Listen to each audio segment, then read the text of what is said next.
What's up, guys? Golden Knight here. There is something no one tells you when you decide to pursue art as a life path. Most artists fail because they keep doing exactly the same things, in the same way, expecting different results. And the worst part, believing they are on the right path. You have probably felt this. That feeling that you dedicate yourself, you study, you create, you post, you try, but something still doesn't click. The results don't come at the pace they should. The people around you seem to move forward while you remain stuck. And then that inner voice starts whispering that maybe you're not good enough, that maybe this dream isn't for you. That voice is a lie. But it is convincing precisely because you still don't have the right answers to silence it. This video was made exactly about those answers. Throughout the next topics, you will understand the essential points that separate artists who build a solid career from those who remain forever trapped in the cycle of frustration. The hobbyist mindset disguised as professionalism. The difference between a hobbyist mindset and a professional mindset is not in the number of hours worked. It lies in how the artist responds to circumstances. The hobbyist creates when they feel like it, when the environment is favorable, when life allows it. The professional creates within a structure they have built themselves, one that does not depend on ideal conditions to function. The hobbyist treats deadlines as suggestions. The professional treats deadlines as non-negotiable commitments, even when the only client who will suffer the consequences of a delay is themselves. The hobbyist accepts any payment because deep down they still feel they are being paid to do something they would do for free. The professional understands that the value of the work is not in the enjoyment it brings to the creator, but in the result it delivers to the person who receives it. There is a specific behavior that appears with enormous frequency among artists in this gray zone, and it is one of the clearest indicators of the hobbyist mindset in disguise. It is the tendency to abandon projects when the difficult phase arrives, to not finish what they start. Every creative project follows a very similar emotional curve.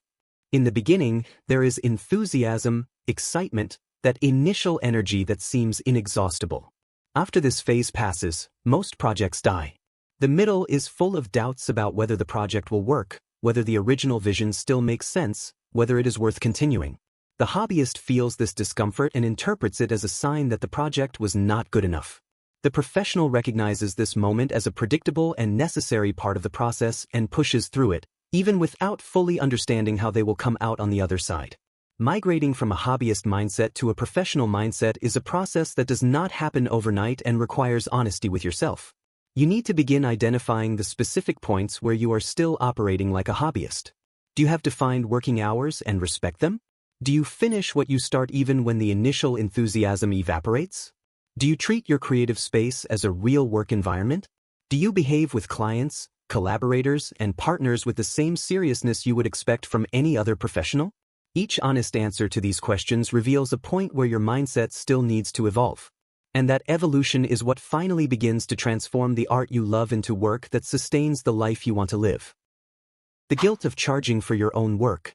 This is a topic that usually generates a great deal of discomfort, especially for artists who are just starting out in the market. The relationship with money in the creative world is so complicated, so loaded with distorted beliefs and emotional contradictions, that most artists prefer simply not to think about it. And that attitude is very costly, literally. It costs in the form of work delivered for free to those who could afford to pay. It costs in the form of prices set far below their real value because of an irrational fear of seeming greedy. It costs in the form of chronic financial instability that generates anxiety, burnout, and an increasingly tense relationship with one's own art.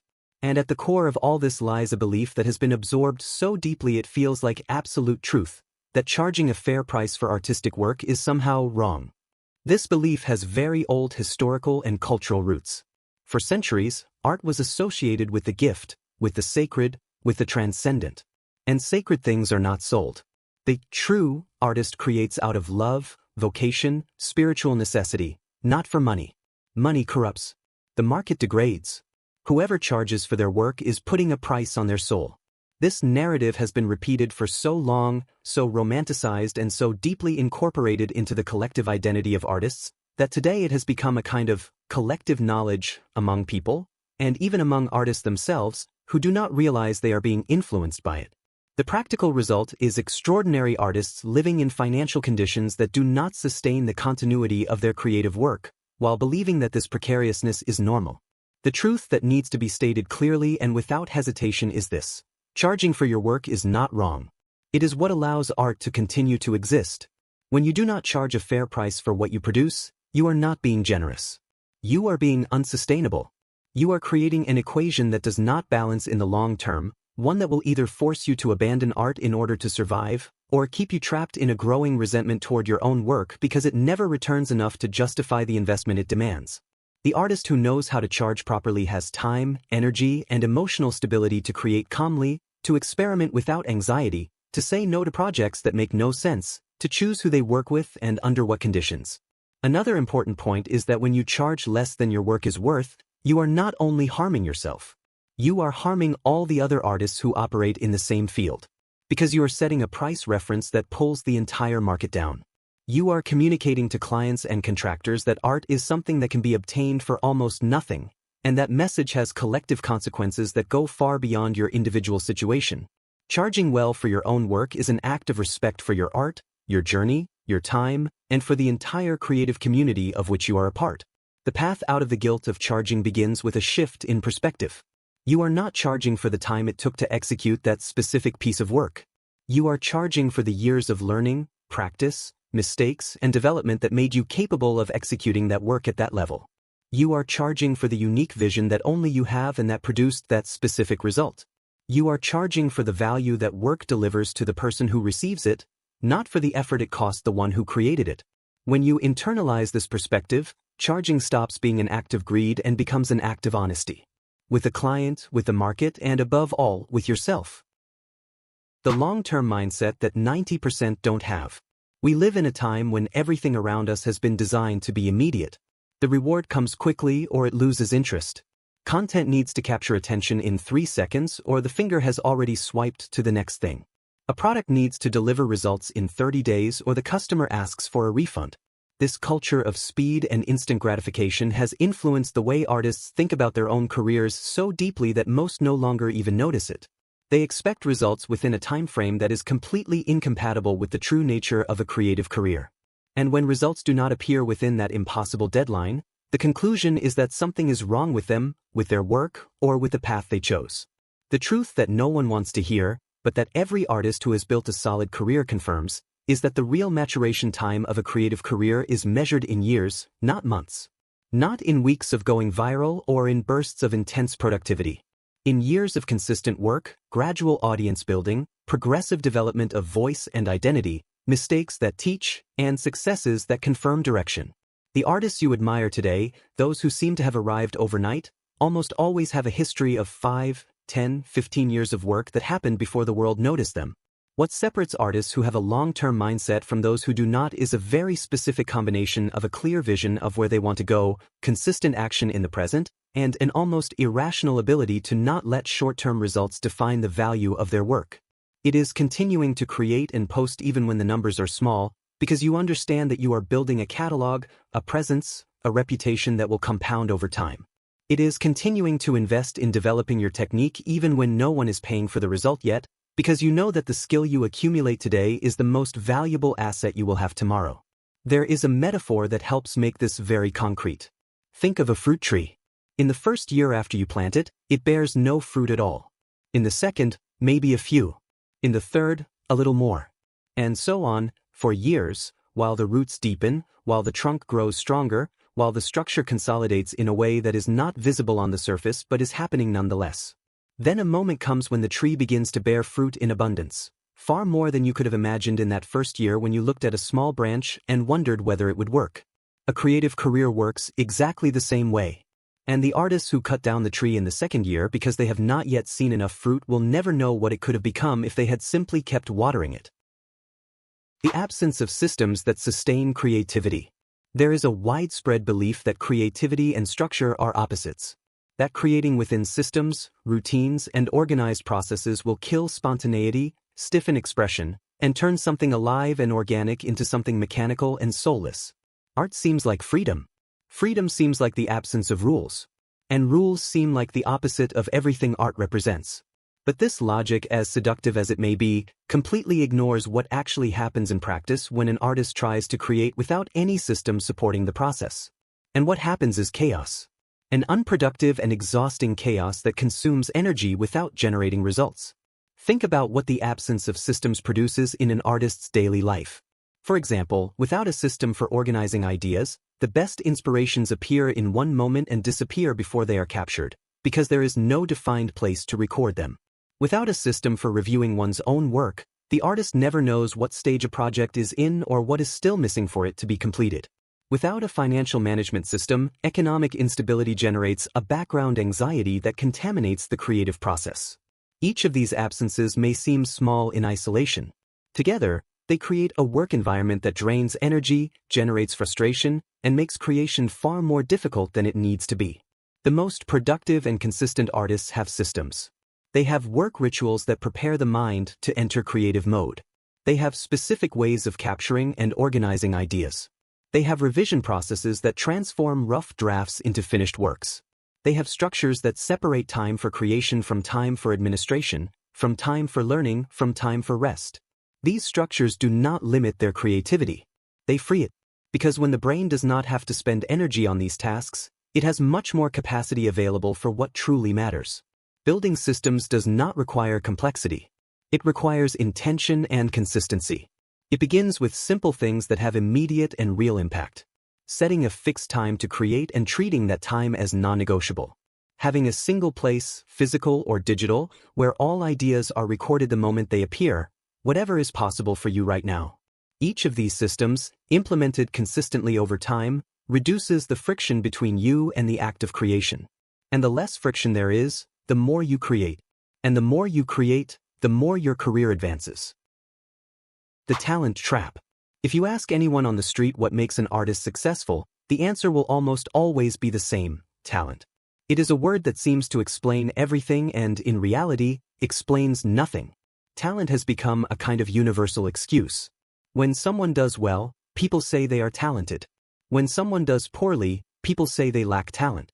And the artist caught in the middle of this equation begins to believe that talent is something you either have or don't have, as if it were a gift randomly distributed by the universe, and that your role in the story is simply to find out whether you were lucky or not. This belief is one of the most dangerous in the creative world. And not because talent does not exist. It does. But it works in a completely different way than most people imagine. Raw talent, that initial ease some people have with a particular artistic language, is only a starting point. It is like being born with longer legs in a race. It may give you an early advantage, but it does not determine who reaches the finish line. What determines that is what you do with what you have, every day, for years. And here is the cruel paradox. Highly talented artists often go further at the beginning and stop sooner. Because talent, when not developed, becomes a crutch. It becomes a reason not to push further. It becomes a fragile identity that shatters at the first real difficulty. There is a phenomenon that psychology researchers call a fixed mindset. It is when a person believes their abilities are fixed, that they are the way they are and there is little they can do beyond accepting their limits. Artists with a fixed mindset avoid challenges because failure threatens their identity. If I fail, it means I am not as good as I thought. So it is better not to try than to try and discover that I am not enough. This way of thinking destroys careers. The artist stops experimenting, stops taking risks, stops growing, and begins repeating what they already know how to do well, within a comfort zone that keeps shrinking over time. The artists who defy the statistics and build long, relevant careers are, for the most part, obsessed with growth. They look at their own work with almost scientific curiosity. What worked here? What can I improve? What do I still not know how to do and need to learn? They do not treat failure as a verdict on who they are. They treat it as information. And this difference in perspective, which seems small when you read it like this, changes absolutely everything in practice. The invisible problem of constant comparison. There is something the internet has done to artists that no previous generation had to face with the same intensity. It placed the work of thousands of creators from all over the world in the palm of your hand, available 24 hours a day, 7 days a week, in real time. And that, which seems like a gift, like infinite inspiration and unlimited access to references, has become one of the greatest sources of creative paralysis in history. Because along with all that content came a constant, automatic, and completely unfair comparison with your own journey. Think about what happens when you open any social network today.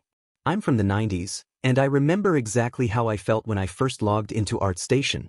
In my head, I was one of the best artists in the world. until I discovered that the world was much bigger than I had imagined. Within seconds, you are looking at countless flawless portfolios from artists who have decades more experience than you, and you did not even know they existed. And all of this arrives at once, without context, without history, without showing the years of work that came before each of those achievements. Your brain does not process this rationally. It simply compares. And the comparison almost always ends in the same place, you feeling like trash. What makes this even more insidious is that comparison does not show up as a clear thought like, I'm comparing myself to this person and feeling inferior. It arrives disguised. It shows up as a vague sense of discouragement after spending time on social media. It shows up as the urge to completely change your style because another artist's style seems cooler. It shows up as doubt about whether what you are doing has any value. It shows up as procrastination, because creating feels pointless when you believe you will never reach the level of what you see out there. And so, without realizing it, you stop creating for your own growth and start creating based on what others are doing, or you end up quitting altogether.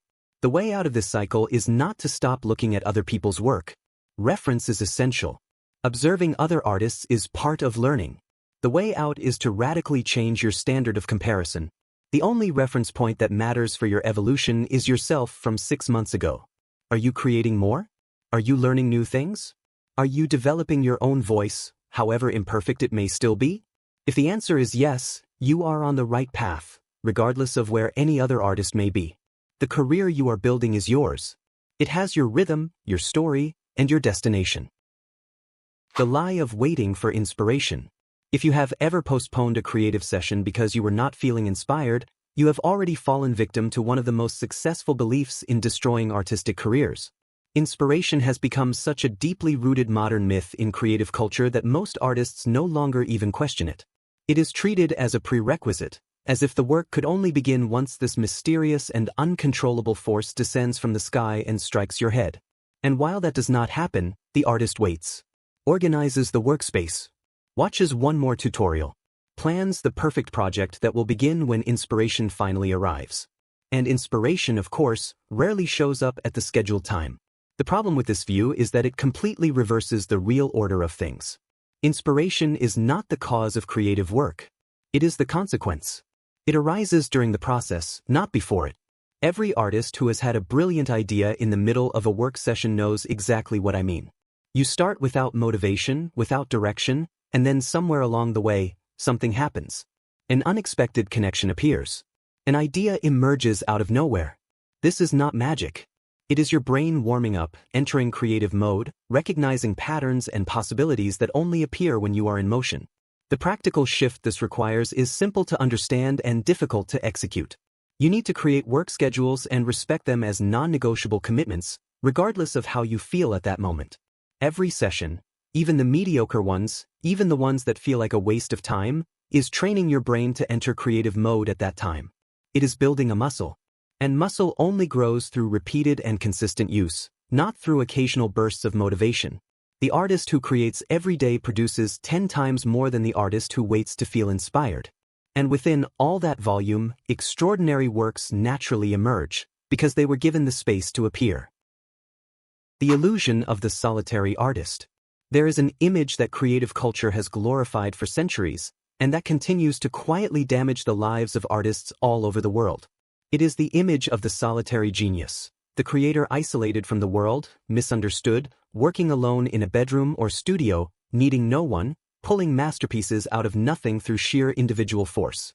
This image is seductive because it carries a certain grandeur, a romanticized view of creative suffering that seems noble and authentic. The problem is that it is, to a large extent, a fiction. And artists who believe in this fiction pay far too high a price for it. The historical truth is that virtually every major artistic movement in history was built on relationships, exchanges, and collaborations. Total creative isolation, without exchange, without community, without real feedback from people who understand what you are doing, does not produce geniuses. It produces isolated artists who revolve around their own blind spots indefinitely. The artist who does not build relationships with other creators loses things that no course, no book, and no tutorial can replace.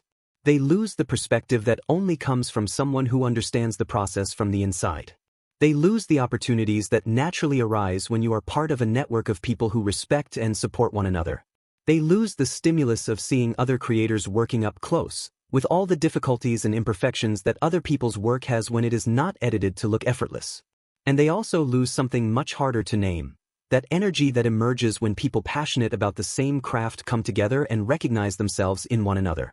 That energy is a kind of creative fuel that exists nowhere else. Building a real creative community does not require grand gestures. It begins with simple and consistent actions. Commenting on other artists' work with honesty, not just empty praise, but real observations about what you genuinely see in their work.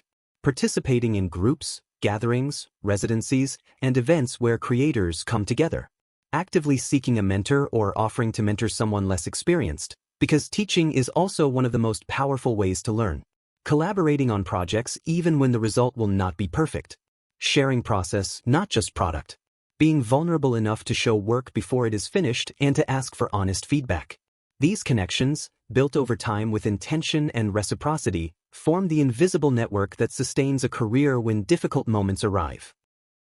The trap of growth without direction. There is a type of artist who studies a lot, consumes content nonstop, takes course after course, watches tutorial after tutorial, reads book after book about creativity, technique, market, and strategy. This artist is always learning something new, always updating themselves, always in motion. And yet, when you look at their career after years of this pace, something does not add up. Technical growth has happened, but the career has not advanced at the same rate.